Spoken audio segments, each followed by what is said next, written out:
Salut et bienvenue sur Upendo Learning. Aujourd'hui, nous allons de nouveau parler des automates programmables industriels, en abrégé API. Je vais vous parler ce soir des longueurs des données. En fait, c'est quoi la longueur des données? Pour programmer les automates, il faut déclarer des variables. Il faut donc dire à la machine que à ce niveau, j'appelle peut-être un interrupteur ou une lampe. La machine comprend ça comme une variable. L'automate comprend ça comme une variable.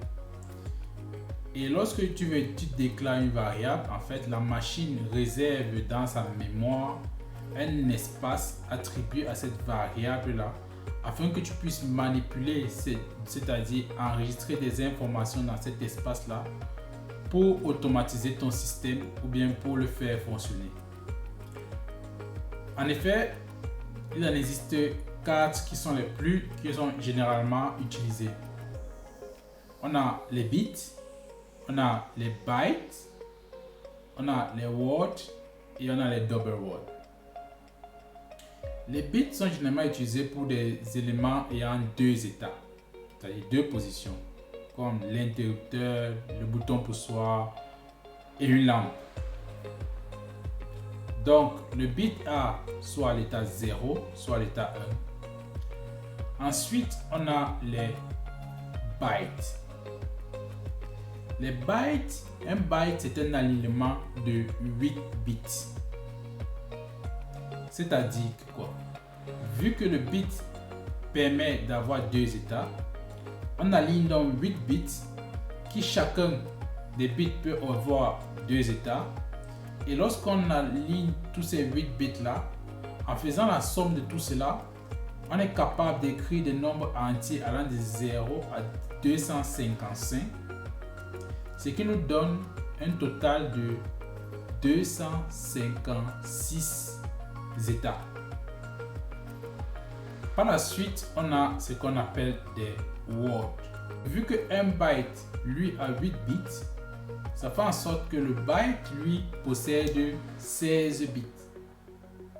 Vu que le word possède 16 bits, il est donc en mesure d'avoir 65 536 états. Donc avec le word, on est capable d'écrire des chiffres entiers positifs allant de 0 à 65 535. Ou encore, on peut écrire les chiffres entiers négatifs et positifs allant de moins 32 768 à plus 32 767. Si on veut une mémoire un peu plus grande, on va utiliser ce qu'on appelle les double words.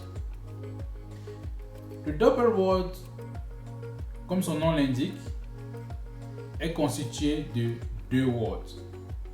Sachant que chaque word est constitué de 2 bytes et que chaque byte est constitué de 8 bits, on a donc un double word qui a 32 bits.